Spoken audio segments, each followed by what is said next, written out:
राम राम जी। आत्म मंथन में आपका स्वागत है। आज मैं आपको कार्तिक मास के बहुत सारे आप लोगों के क्वेश्चंस आए हैं, तो वो मैं आपको बताने वाली हूँ। ठीक है, कार्तिक मास के अंदर हमें क्या क्या करना चाहिए। हमें सुबह सुबह जो है नहा लेना चाहिए, सूर्य उदय से पहले। नहा करके उसके बाद विष्णु जी का ध्यान करें, उनके आगे दिया जलाएं और तुलसी माँ के आगे दिया जलाएं। विशेष पूरा मंथ जो होती है ये तुलसी जी की आराधना होती है और उनको हम दिया जलाते हैं। अब एक धीरे धीरे से मैं आपको एक एक चीज़ जो है वो समझाती चलूँगी कि किस तरह से हमें क्या क्या करना है। अब आपका एक प्रश्न आया है, साथ साथ बीच बीच में मैं आपके प्रश्न भी बोलती जाऊँगी कि मैं सुबह, मेरी हेल्थ अच्छी नहीं रहती, मैं सुबह उठ के नहा नहीं सकती और मैं कैसे पूजा करूं। आप सुबह उठ के नहा नहीं सकते, वैसे तो लोग पहले ठंडे पानी से नहाते थे। अब उसके पीछे लॉजिक भी बता देती हूँ। अब कहते हैं गर्म पानी नहीं लेना चाहिए, आप ले सकते हैं गर्म पानी, ऐसा कुछ नहीं है। उस समय बोरिंग के पानी हुआ करते थे, नीचे से ज़मीन से पानी आता था, तो गर्म पानी करने की किसी को ज़रूरत नहीं पड़ती थी, क्योंकि लकड़ियाँ लगाई जाती थी गर्म पानी करने के लिए, बहुत तामझाम था। तो वो बॉडी अडेप्टेड थी उस हिसाब से कि आप लोग उसी पानी के साथ नहा लेते हो। जहाँ पे भी बोरिंग का पानी जिनके पास आता होगा उन्हें पता होगा कि जैसे ही मोटर ऑन करोगे उसी समय गुनगुना पानी आएगा और आपको गीज़र चलाने की कोई ज़रूरत नहीं है, गर्म पानी की ज़रूरत नहीं होती, तो उससे आप नहा सकते हैं। ठीक है, पहले इसी तरह से हुआ करता था। अब क्या है कि आप जाओगे स्नान करके वहाँ से आओगे वापस, तो किस तरह से करोगे। कुछ किसी की सेहत मानती है, किसी की नहीं मानती। तो जिनकी हेल्थ अच्छी नहीं है, बुजुर्ग हैं या जो बच्चे हैं, उनको माफ़ है। ठीक है, जो आप बड़े लोग नियम पालन कर सकते हैं वो नियम पालन करें। वो सुबह उठें, उठ के स्नान करें, स्नान करके पूजन करें। ठीक है, आप कृष्ण भगवान को, विष्णु जी को याद करो। इस समय पर विष्णु जी जो हैं वो अभी जल में ही हैं, अपनी निद्रा में हैं, सो रहे हैं। ठीक है, उस कारण से कुछ चीज़ें ऐसी हैं, वो भी मैं साथ साथ आपको बताती जाऊंगी, जो नहीं सेवन करना होता। क्योंकि जो उन्होंने एक मत्स्य रूप भी तो लिया था ना, मछली का रूप भी लिया था जब वो जल में थे। तो आपने बिल्कुल भी फिश जो है उसका सेवन कार्तिक में नहीं करना होता। दही जो है वो नहीं खाना होता कार्तिक में। उसका रीज़न ये है कि ठंड हो जाती है, तो इस समय पे जैसे स्टार्ट होती है तो चेंज ऑफ वेदर होता है, तो सबको ज़ुकाम हो जाता है, उनको परेशानी हो जाती है। तो इस वजह से जो कर्ड है उसको आप अवॉइड कर दें। ठीक है, उसको मना किया गया कि आप उस चीज़ को मत खाएं। उसके बाद बैंगन भी नहीं खाए जाते इस समय में। इस मंथ के अंदर मूली आ रही होती है, तो मूली आप खूब खाइए। उसके खाने की आपको कोई भी परहेज़ नहीं है कि आप मूली नहीं खाओगे। ठीक है, अब मैंने आपको क्या क्या चीज़ें खानी है वो मैंने आपको बता दिया। उसके बाद यहाँ से कार्तिक से ही मंथ स्टार्ट हो जाता है। ठीक है, नहाने धोने का, स्नान का बड़ा महत्व है।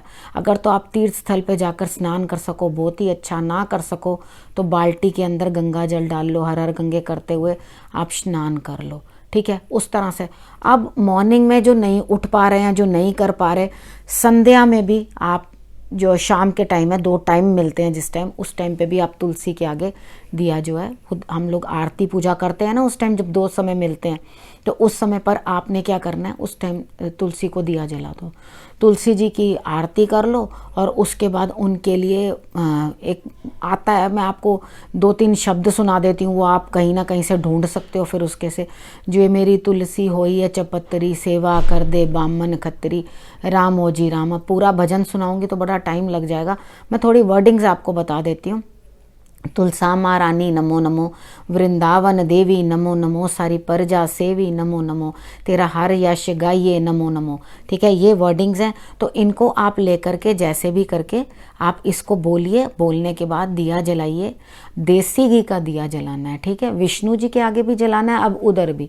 अब जब देव उठाने एकादशी आएगी तब विवाह होगा, विष्णु जी जागेंगे, तो उसके बाद जो है इन तुलसी माँ का और इनका जो है विवाह संपन्न कराया जाएगा। ठीक है, आप पीछे मेरी वीडियोस देख सकते हैं, मैं बीच में आपको बता भी दूंगी डालकर साथ में कि भाई आप ये वीडियोस जो हैं वो चेक कर सकते हैं। कार्तिक पे भी आपको मैंने पूरा बताया कि जिन बच्चों का जन्म इस समय में होता है उनके ऊपर एक दोष आ जाता है, ठीक है, उनको कार्तिक मास का दोष लग जाता है, तो उनकी लाइफ थोड़ी स्ट्रगलिंग हो जाती है। उसका रीज़न क्या होता है? रीज़न होता है सूर्य वीक होता है, उतना प्रभावशाली नहीं होता, वो अपनी जगह पे नहीं बैठा होता जो प्रसन्न होकर आपको सब खुशियाँ देगा, ठीक है, तो वो लाइफ को थोड़ा स्ट्रगल सी मिल जाती है। हालांकि इतने सारे त्यौहार हैं, ये मंथ बहुत अच्छा होता है, देवताओं को प्रिय होता है, तो अच्छे लोग होते हैं वो जिनका जन्म होता है, लेकिन उनकी लाइफ में थोड़ी थोड़ी समस्याएं आती हैं, ठीक है। तो आप इस चीज़ का निवारण करने के लिए किसी ब्राह्मण से आप पूजा पाठ जरूर करवा लें। अब जो लोग बड़े हो गए हैं, अब उनके तो एज हो गई है जिनकी, अब उनके लिए तो कुछ नहीं है, आपने क्या करना है, आपको वापस वैसे ही पूजा करानी है? नहीं, कोई ज़रूरत नहीं है आपको पूजा कराने की। अगर आपकी इच्छा करती है तो आप करा सकते हैं, कोई वो ये नहीं है कि आप नहीं कराएंगे। लेकिन अगर आपको खुद कर सकते हो, तुलसी माँ की पूजा करो, विष्णु जी का ध्यान करो, कृष्ण भगवान के जितने नाम है वो ले डालो, उनकी राधा रानी की पूजा करो। आप अगर ये सब करोगे ना तो ये कार्तिक मास आपका जो है अच्छा निकल जाएगा। राधा रानी का जन्म भी इसी मास में हुआ था, ठीक है। आप जब ये देखोगे कितने कितने त्योहार हैं, कितनी पूजा हैं, कभी गोवर्धन, कभी दिवाली, कभी करवा चौथ, ये सब अब आते चले जाएंगे धीरे धीरे करते करते। तो आप देखोगे एक ही मंथ के अंदर जो है, ये इसी मास के अंदर ही त्योहार भी पूरे हो जाएंगे, सब हो जाएगा। ये समय जो है अधिक पूजा करने का होता है। हम बहुत ज़्यादा पूजा प्रार्थना करते हैं कि अब हमारे जो देव हैं वो उठने वाले हैं, देव उठेंगे, उसके बाद जो है हमारे काम भी बनेंगे, सब होगा, ठीक है। तो अब त्योहारों को आपने अच्छी तरह सेलिब्रेट करना है। त्योहारों के बारे में मैं आपको थोड़ा थोड़ा करते बताती रहूँगी, लेकिन आप देखेंगे तो मेरी पिछली वीडियोस में मैंने पूरी एक वीडियो बना के जिसमें आपको बताई थी कि किन बच्चों को, जिन बच्चों को इस तरह का कार्तिक दोष लगता है, जिनका जन्म कार्तिक मास में होता है, उन्हें क्या करना चाहिए, ठीक है। आप उसको ज़रूर देख लेना उस वीडियो को, तो आपको समझ में आ जाएगी। अब आपने तुलसा महारानी के लिए करना क्या क्या, आप उनको श्रृंगार की चीज़ें चढ़ा सकते हो, ग्रीन कलर की चीज़ें आप उनको चढ़ा सकते हो। उसके बाद आप उनको एक चुन्नी ज़रूर डालना, ठीक है, चुन्नी ज़रूर डालनी मस्त है। अगर आप उनको दुपट्टा नहीं डालते हो तो वो अच्छा नहीं होता उस चीज़ को, क्योंकि वो ऐसे ही नंगे सिर नहीं रहते ना जिस तरह से, तो उस तरह उनको भी आपने कवर करके आराम से रखना है, ठीक है। अब अगर किसी के बच्चे हैं जो परेशान हैं, यानी कि बेटियां हैं, बहन बेटियां हैं, आपकी किसी परेशानी में है, किसी दिक्कत में है, उनको समस्या है कोई ना कोई, तो आप ग्रीन कलर की चूड़ियाँ चढ़ाओ माता रानी को। मतलब उनके जैसे तुलसी यूँ होती है ना, तो आप उसके अंदर डाल सकते हैं, हाथों के अंदर उनके उस तरह से डाल सकते हैं। आप मंदिर में तुलसी दो। आप इस समय में किसी को तुलसी, कोई आपसे तुलसी मांगता है तो आप उसको तुलसी दे भी सकते हो, वो पूजा करना चाहता है तो आप उसे तुलसी दो। लेकिन ऐसा नहीं है कि आप उनको मना कर दो, लेकिन अगर वो लोग ठीक से देखभाल नहीं करते तो आप मना ही कर दीजिए, ज़्यादा बेहतर है। क्योंकि कुछ लोग ऐसे होते हैं कि देखभाल ही नहीं करते, पड़े रहते हैं। और तुलसी को लगाना कहाँ है? नॉर्थ ईस्ट के अंदर लगाना होता है तुलसी को, ठीक है, वहीं उनकी जगह, वही उनका स्थान है। उनके लिए अच्छा सा आप गमला लें, नया साफ़ सुथरा करें, उसके बीच में से जितना सामान है वो हटा दें। तो मिंजरें बोलते हैं उनको, जो उनके ऊपर सीड्स आने लगते हैं। जब तुलसी बड़ी होनी शुरू होती है तो उनके ऊपर वो सीड्स आने शुरू हो जाते हैं, उनको बोलते हैं मिंजरें, ठीक है। उनको जब हम पकने, जब वो पक जाते हैं तो उतारते हैं, तो वो सीड्स जब आप और डालोगे तो बहुत सारी तुलसी और आएगी। एक श्यामा तुलसी होती है, एक रामा तुलसी होती है। तो एक को होली बेसिल कहते हैं, वो और ही तरह की तुलसी होती है। उसका नाम मुझे अभी याद आएगा तो मैं आपको दोबारा बताऊंगी।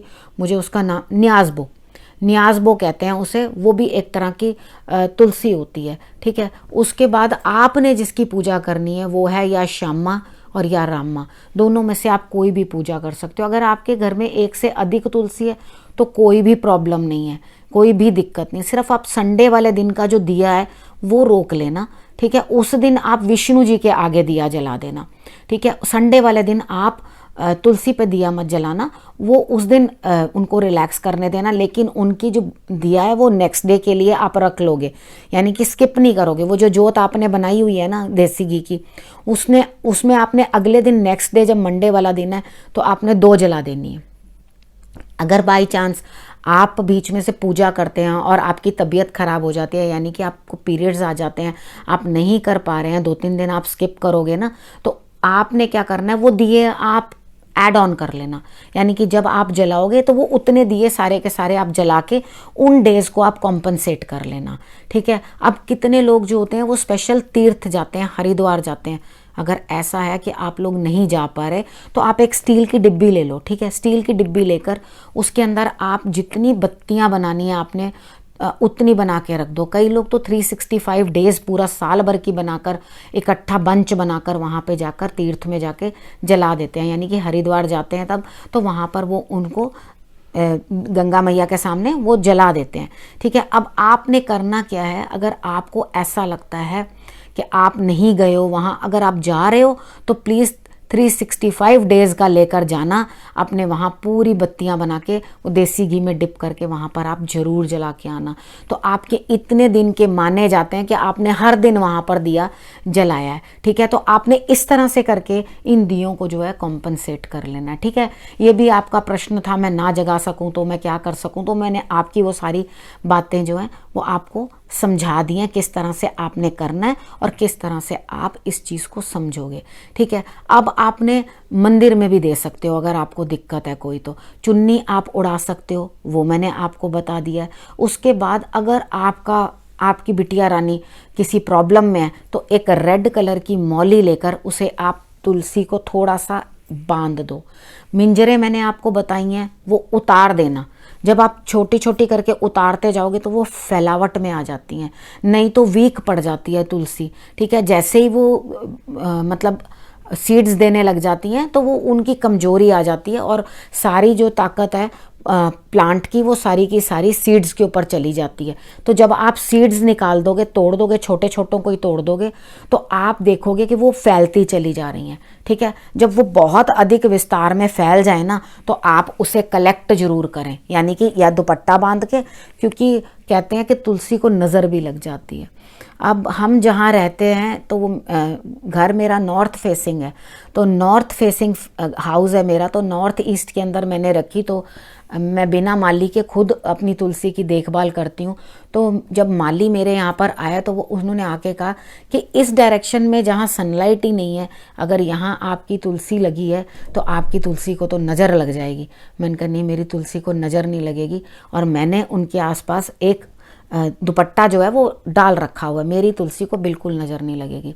उसके बाद अब जिस तरह से हमें सर्दी लगती है, थोड़ी ठंड हो जाती है, ये मेरी अपनी भावना है, और वैसे भी जिस तरह से होता है कि हमें अब मौसम चेंज है तो हमारे कपड़े चेंज होंगे तो भगवान जी के भी तो होंगे ही ना, तो उनके लिए आप वुलन शॉल बना सकते हैं, ठीक है। ग्रीन कलर की बनाएं तो बहुत ही अच्छा, ठीक है, उसके बहुत अच्छे रिजल्ट्स आते हैं, आप ट्राई करके देखो एक बार। और भी अगर आपको कोई भी प्रश्न है इसके रिलेटेड तो मैं ज़रूर आपकी बातों के जवाब आगे भी देती हूँ और बताऊँगी आपको। जो भी नेक्स्ट वीडियो आएगा उसमें कोई ना कोई क्वेश्चन अगर लेंदी होगा, आपका नहीं बताया जाएगा, तो मैं उसमें बताने की आपको कोशिश करूँगी, लेकिन आप इस चीज़ को इस तरह से ज़रूर करना। उसके बाद आपने ये मंथ जो होता है, हमारा जो धर्म है वो दान के बिना पूर्ण ही नहीं है, क्योंकि हमें ये बताया ही नहीं गया कि आपने अकेले खाना है, तो हमने हमेशा क्या करना है, दान करना है, जो भी आपसे बन पड़े दान करें। उसके बाद है कि कथा सुनना, आप मंदिर में जाओ, वहाँ पे पंडित जी जो है कथा सुनाते हैं, जब आप कथा सुनो उनसे, तो सुबह सुबह कथा सुनने के लिए जाते हो, तो जब कथा सुन लेते हो तो उसके बाद जब लास्ट का मंथ ख़त्म हो जाता है तो उनको ज़रूर कुछ ना कुछ आप वस्त्र और धनराशि ज़रूर उनको दें, क्योंकि कथा कभी भी ऐसे सुननी नहीं चाहिए, ठीक है। जो चीज़ जिस तरह से बनी हुई है ना उसे उस तरह से ही करना चाहिए। अब लोग क्या करते हैं, हर चीज़ यहाँ पे ही प्राप्त हो जाती है, तो आपको वीडियोस में ही मिल जाती है, तो वो चीज़ जो है उसका जो एक्चुअल होना चाहिए ना, जो चीज़ वो ख़त्म सी हो गई है, ठीक है। तो आपने वहाँ कथा सुननी है, मंदिर में जाके मंदिर में कथा सुनो और बकायदा कायदे से वस्त्र वगैरह उनको दो, और उसके बाद उनको धन भी दो जिससे आप कथा सुन रहे हो, ठीक है। जब भी कोई ब्रह्मा जी के स्थान पे आकर बैठता है तो उसे खाली हाथ नहीं उठाते, ठीक है। आपने ज़रूर वहाँ पर भी ज़रूर जो है दान दक्षिणा करनी है, ठीक है। आप हर जगह किसी को भी जो भी नीडी है उसे हर तरह से हेल्प करने की कोशिश करो, आप जो भी कर सको। लेकिन सबसे ज़्यादा जो महत्व है वो दीपदान का है। दीपदान, मंदिर में दिया जलाना, घर पे जलाना, मैक्सिमम दिए जलाना। तो आप दिए जलाते जाओ, रोशनी दिखाते जाओ, और उसके बाद आपका भी जो मार्ग है भगवान जो है वो अपने आप सीधा करते चले जाएंगे। आपको भी रोशनी दिखाने वाले लोग आते जाएंगे और आपके लिए भी बेटरमेंट आती जाएगी। अब मैं इस विषय को यहीं समाप्त करती हूँ। नए विषय के साथ आपके पास फिर से आऊँगी। तब तक के लिए नमस्कार।